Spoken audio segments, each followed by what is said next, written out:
Libre-échange. Une personnalité se livre,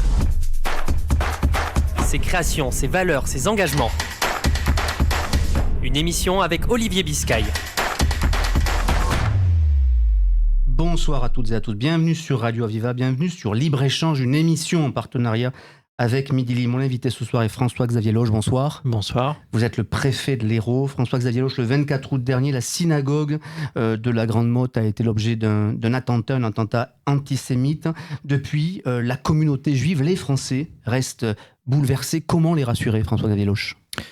Je crois que malheureusement, ils étaient déjà bouleversés parce que c'est pas le premier attentat antisémite qu'on a dans notre pays. Il ne faut pas avoir la mémoire courte. Ce qui nous a tous choqués, c'est évidemment que ce soit dans l'Hérault, que ce soit à la Grande Motte. On ne s'attendait pas que ça puisse se passer à la Grande Motte. Moi, je les soutiens de tout mon cœur, moralement déjà, en leur disant, en étant présent, j'étais très nombreuses fois à la Grande Motte, avec Sabine Atlan, avec cette association cultuelle auprès du rabbin, en leur disant d'abord et en réaffirmant le fait qu'ils sont nos concitoyens, ils sont des Français, que nous sommes égaux et que dans la République, on ne s'en prend pas à des concitoyens, à des Français pour des raisons de religion. Ce qui se joue en réalité, c'est la montée d'une idéologie séparatiste qui surfe sur des enjeux internationaux qui sont gravissimes, je ne le conteste pas, qui nous choquent tous, mais qui tendent à faire une amalgame. Et donc je pense que la voix de l'État est importante dans ces moments-là pour rappeler qu'il ne faut pas mélanger les choses. Écouter ses concitoyens, moi qui viennent me voir et qui me disent à quel point ils souffrent dans leur vie de tous les jours, dans la pratique de leur religion, et dans notre pays, la pratique de la religion est libre, il y a une liberté de culte.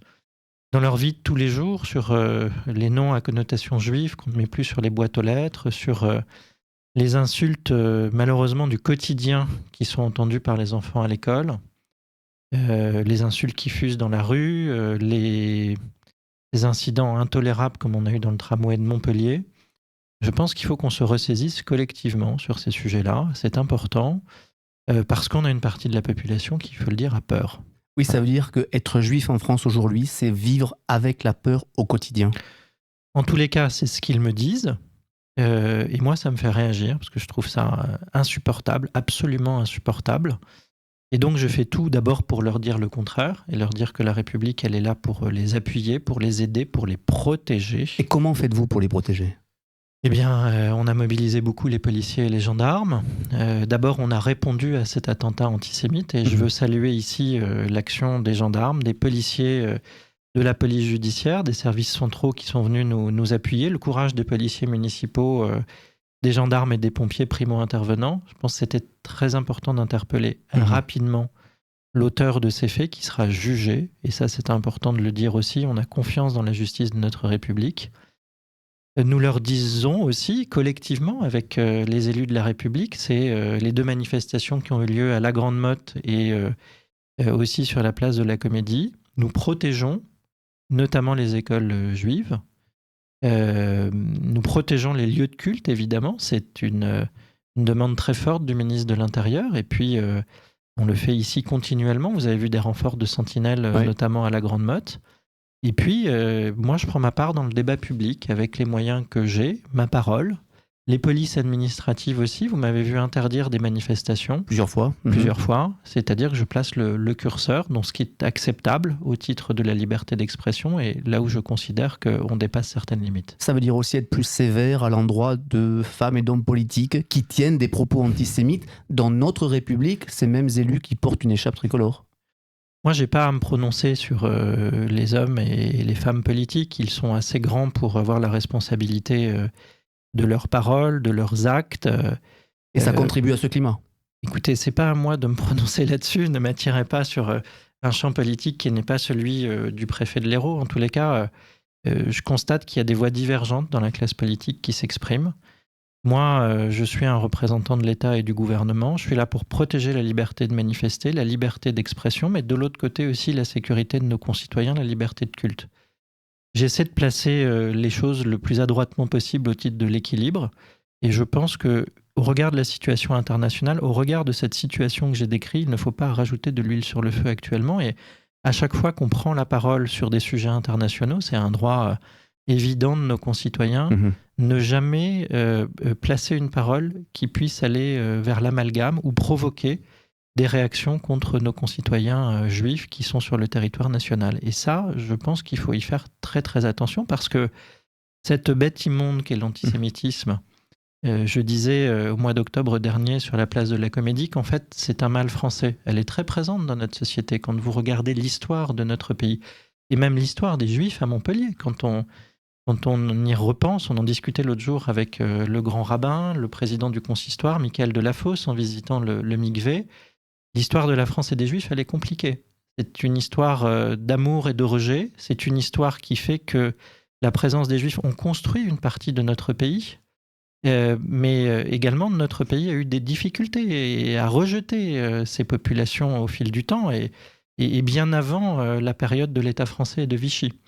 Et donc, ce sentiment anti-juif qui est peut-être présent parfois dans notre société, si la République ne s'érige pas contre ce sentiment régulièrement, en replaçant évidemment des limites qui pour moi sont évidentes et essentielles. Moi, je suis d'une génération qui n'a pas connu la guerre, mais dans les programmes scolaires que j'ai eu en primaire, au collège et au lycée. Évidemment, ce sujet de l'antisémitisme était abordé de manière frontale, en disant que c'était une limite absolue et quelque chose de profondément anti-républicain. Vous parlez de l'école d'ailleurs, la rectrice Sophie Béjean a fait de la lutte contre l'antisémitisme une de ses priorités de rentrée. Des actions sont conduites dans les établissements.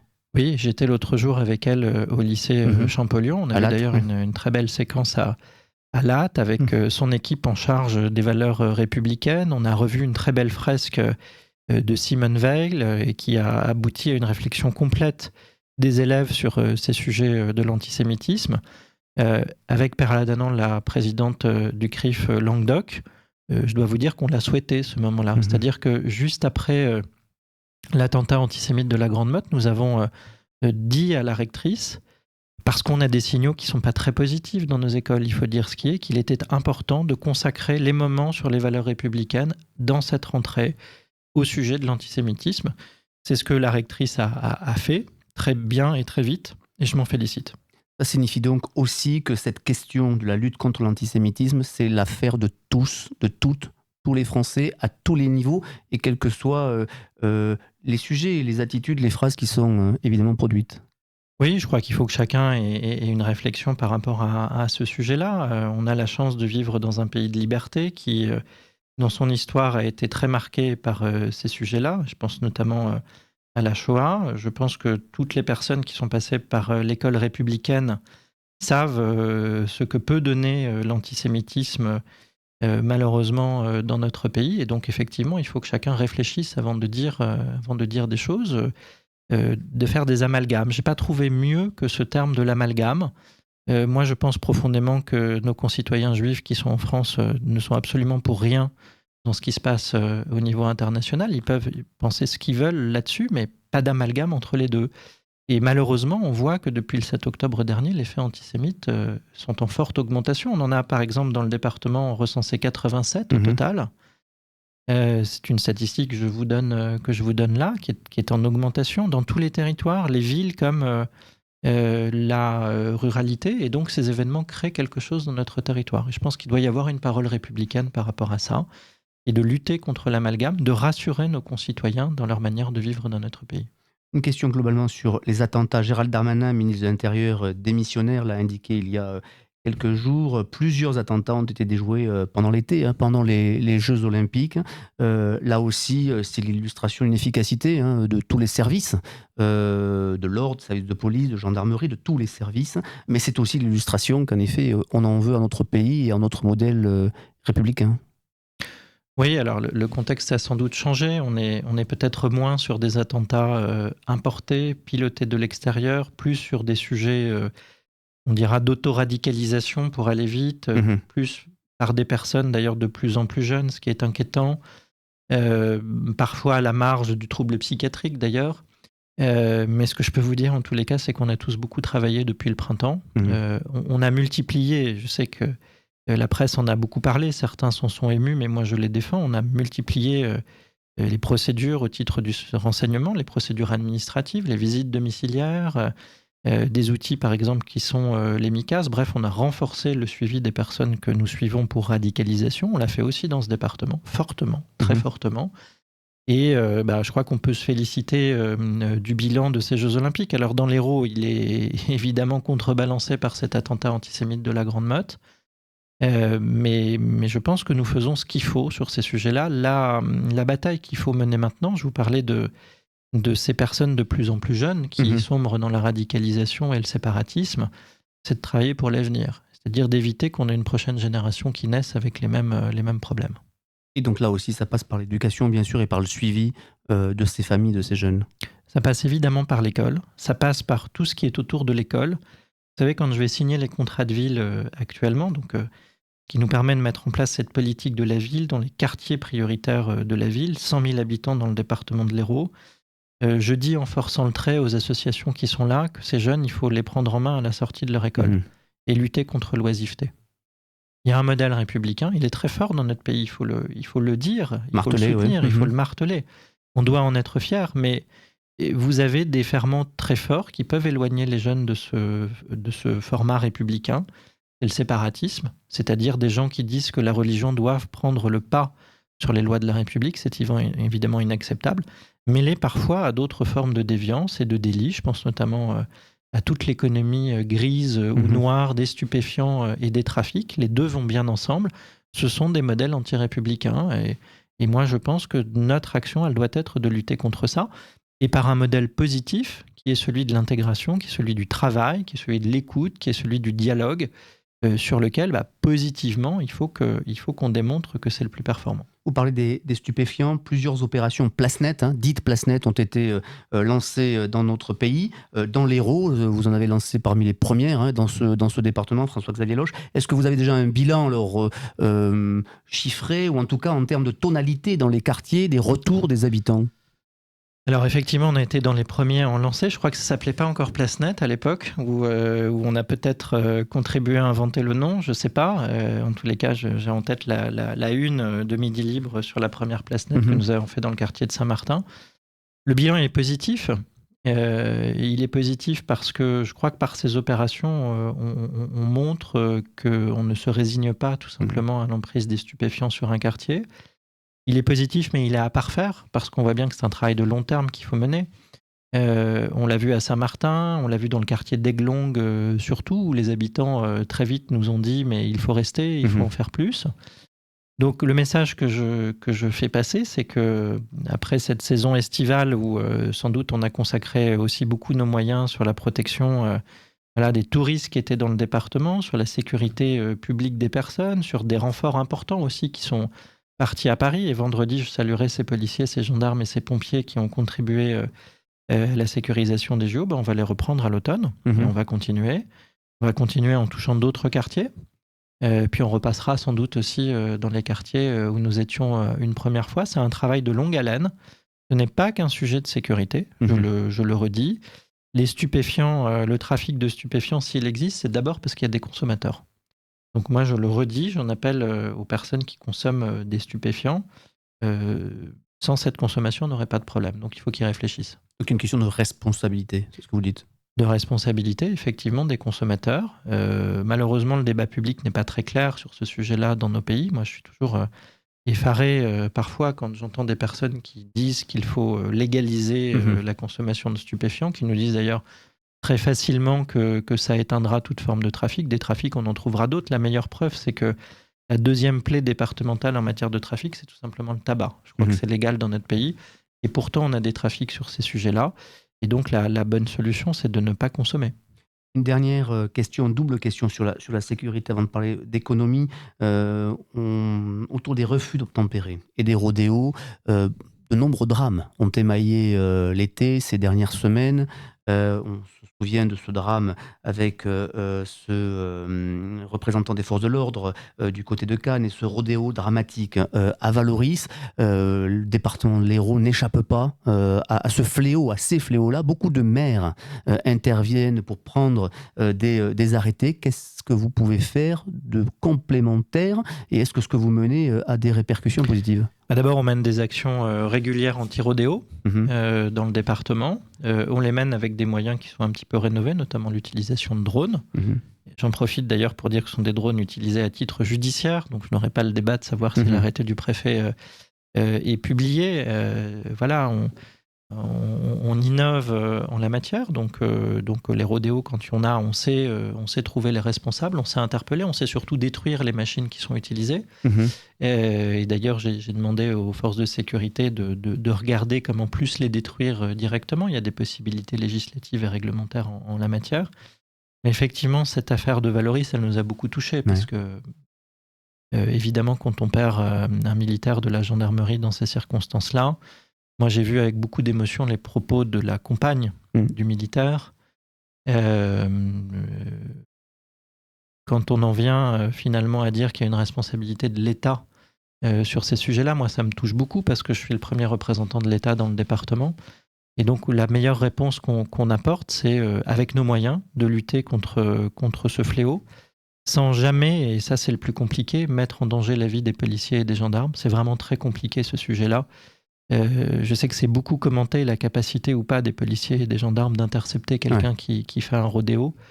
Ce qui prime d'abord, c'est la vie du policier et du gendarme, la vie de la personne qui est sur l'équipement, que ce soit un quad, que ce soit une moto, et puis ensuite on essaie d'interpeller. C'est techniquement compliqué, les rodéos, c'est légalement et réglementairement compliqué, parce que dans notre droit, c'est compliqué de détruire directement les matériels. J'ai vu Michael Delafosse d'ailleurs dire que lui, il le ferait tout pour saisir le plus longtemps possible. Oui, il faut qu'on travaille ensemble pour être plus performant sur ces sujets-là, mais c'est une plaie, c'est évident. Et on comprend bien aussi que le rôle État, préfet et élu local, maire fonctionne efficacement dans notre département comme dans d'autres, évidemment, mais on le voit bien sur l'ensemble des communes. Toujours. Vous l'avez vu cet été, je crois, à la Grande Motte. Vous le voyez encore aujourd'hui sur mes réseaux sociaux, puisque je soutiens fondamentalement l'arrêté qu'a pris le maire de Montpellier sur le protoxyde d'azote. L'interdisant dans la vente publique. L'interdisant dans la consommation sur la voie publique, parce que ça aussi, c'est une autre plaie. Et donc, on travaille main dans la main. Moi, je m'inspire beaucoup de ce que les maires me disent sur les sujets de sécurité publique, notamment sur ces sujets de non-respect de la règle sur lesquels... Vous savez, je suis très mobilisé, le fameux triptyque bar à chicha d'un côté, rave party de l'autre et installation illicite de certaines populations non sédentaires. J'ai l'habitude de dire à mes équipes que ce sont des choses qui rendent nos concitoyens dingues. Moi, je me mets dans la peau du concitoyen moyen qui paye ses impôts, qui respecte les 80 à l'heure sur nos routes, qui fait tout correctement et qui voit juste à côté de chez lui quelqu'un qui ne respecte pas la règle. Ça me remonte vraiment beaucoup des moments où je vais sur le terrain. Et donc, je demande aux forces de sécurité de lutter prioritairement contre cela, de le faire et puis de le dire aussi. Je crois beaucoup dans la communication qu'on peut avoir. Alors, ça ne plaît pas à tout le monde. Mais vous voyez, récemment, on a fait un contrôle dans le centre-ville de Montpellier sur 2 établissements qui ont pignon sur rue, dans lesquels il y avait des irrégularités, du travail illégal, qui est un fait grave dans notre pays, pour lesquels il y a eu des rébellions contre les forces de sécurité. Je trouve ça juste hallucinant, en fait, qu'on puisse se comporter comme ça. Ça veut dire que chez une partie de nos concitoyens, une toute petite partie, malheureusement, cette idée du respect de la règle, elle est totalement oubliée. Moi, mon rôle, c'est de le faire respecter pour que les autres se sentent confortés dans le fait que dans la vie de tous les jours, ils respectent les règles. Et je crois que c'est très, très puissant dans notre pays, ce sujet-là. Et c'est vraiment le rôle du préfet, des policiers, des gendarmes et des maires que d'assurer cet équilibre républicain. Alors, votre rôle ne se cantonne pas simplement à la sécurité publique, à la protection des populations. Je voudrais évidemment qu'on évoque des sujets économiques qui sont importants. On se souvient qu'il y a quelques mois, les agriculteurs s'étaient fortement mobilisés pour rappeler simplement aux Français qu'ils étaient en crise. Vous aviez alors reçu le ministre de l'Agriculture, Marc Fesneau. Les agriculteurs, aujourd'hui, ils réclament des signaux parce qu'ils considèrent qu'ils sont quelque peu abandonnés. On est en pleine vendange en ce moment. J'imagine que les viticulteurs vous sollicitent. Oui, je suis allé les voir pour une séquence avec Jérôme Despé pour les vendanges à la rentrée. On a d'abord la très mauvaise surprise d'avoir une récolte qui n'est pas bonne, en réalité. Vraisemblablement, on aura les chiffres définitifs en décembre, mais enfin, on voit bien ce qui est récolté, qui est en baisse de 30% par rapport à une année normale, ce qui nous met encore moins bien que l'année dernière, en réalité, et on ne l'a pas vu venir. Donc, on va d'ailleurs voir là-dedans si c'est pas finalement une production qui petit à petit s'adapte à la sécheresse qu'on a régulièrement dans le département. Toujours est-il que la situation avant la récolte était mauvaise. Des mauvais prix sur les marchés, des situations en termes de trésorerie qui sont très mauvaises, un moral chez les viticulteurs qui est à zéro, et donc à nouveau une situation difficile, quand bien même l'État a mis 46 millions d'euros l'année dernière dans la viticulture dans l'Hérault à travers différents dispositifs dont je n'ai pas le temps de parler ici. Le ministre était venu l'annoncer. Le ministre est venu plusieurs fois. Marc Fesneau est venu 2 fois. Agnès Pannier-Runacher est venue également 1 fois. C'est dans l'Hérault qu'il a annoncé ces dispositifs, puisque nous sommes le premier département viticole de France en quantité. Ces dispositifs, ils ont été mis en place avec diligence. Je crois que les agriculteurs nous en rendent grâce. Écoutez, je crois qu'il y a d'abord des chantiers qui ont été lancés au printemps dernier, notamment ce projet de loi d'orientation agricole, pour lesquels il y a une demande des agriculteurs de reprendre le travail. Il y a des sujets de simplification derrière, il y a des sujets de contrôle plus allégés qui restent une demande très forte. Il y a 2 grosses demandes là qui sont sur la table actuellement, c'est l'arrachage, que nous aurions souhaité dans l'Hérault, vous le savez, temporaire. On va vraisemblablement commencer par du définitif, mais ce n'est pas la meilleure des solutions, mais il faut le faire, il faut rééquilibrer le marché. Et puis, il y a une demande qui est plus bancaire, qui sont des prêts à taux zéro pour en fait tenir en attendant que les prix se redressent, parce que je pense qu'ils vont se redresser avec des vendanges qui, au niveau national et mondial, ne sont pas bonnes partout. Donc, il faut que nous arrivions d'une manière ou d'une autre à en profiter pour reprendre des parts de marché que nous avions perdues. Un petit mot sur une autre crise, une crise sanitaire cette fois, qui frappe aussi des éleveurs dans les centres équestres, puisqu'un virus est en train de décimer des chevaux dans le Gard et dans l'Hérault, le virus de West Nile. Qu'est-ce que vous pouvez en dire? Est-ce qu'il y a matière à s'inquiéter, puisque la transmission à l'homme est possible? Alors, il y a d'abord le sujet des éleveurs. Ouais. Les éleveurs, ils sont malheureusement, là aussi, depuis plusieurs années, concernés par la prolifération d'épidémies qui touchent leur cheptel.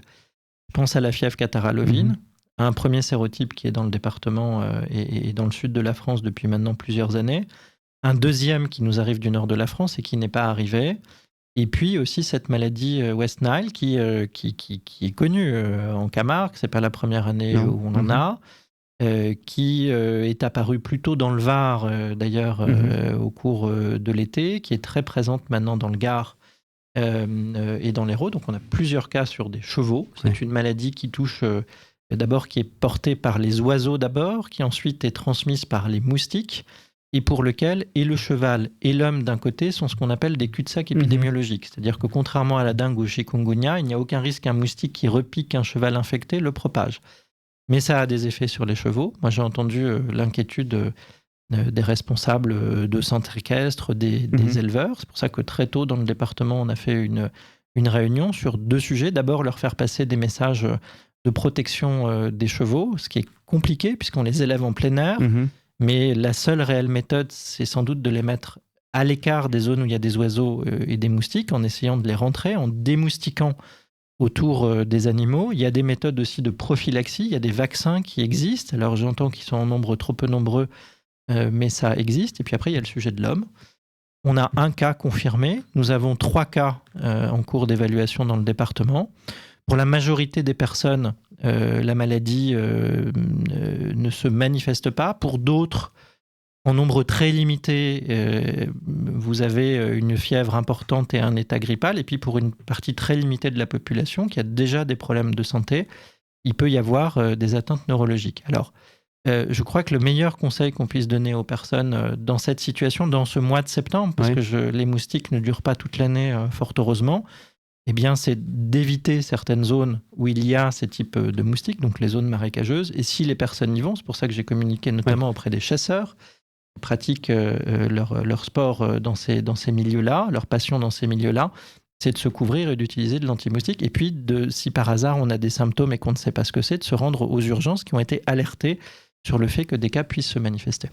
Il nous reste une petite minute. Dans cette tonalité un peu sombre, un peu négative, la semaine dernière, les chefs d'entreprise qui étaient réunis autour de la REF, les chefs d'entreprise du MEDEF, avaient la banane, en se disant, voilà, cette rentrée est un peu dure, mais marquons l'optimisme, parce que le pays en a besoin, le département en a besoin. Oui, ils ont raison, parce qu'on a des indicateurs économiques qui sont bons.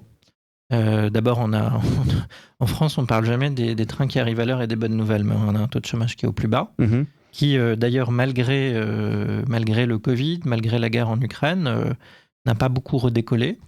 Moi, je voudrais bien d'ailleurs que le département rejoigne les 7,5% du niveau national. On est 3% au-dessus.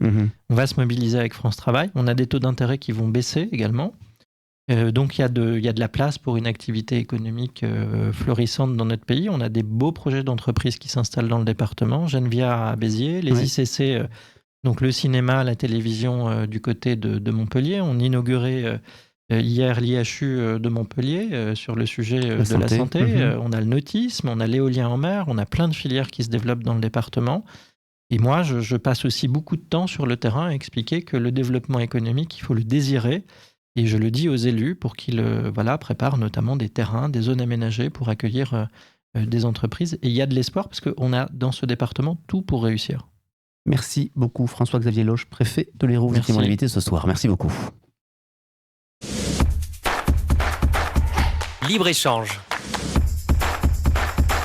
Une personnalité se livre.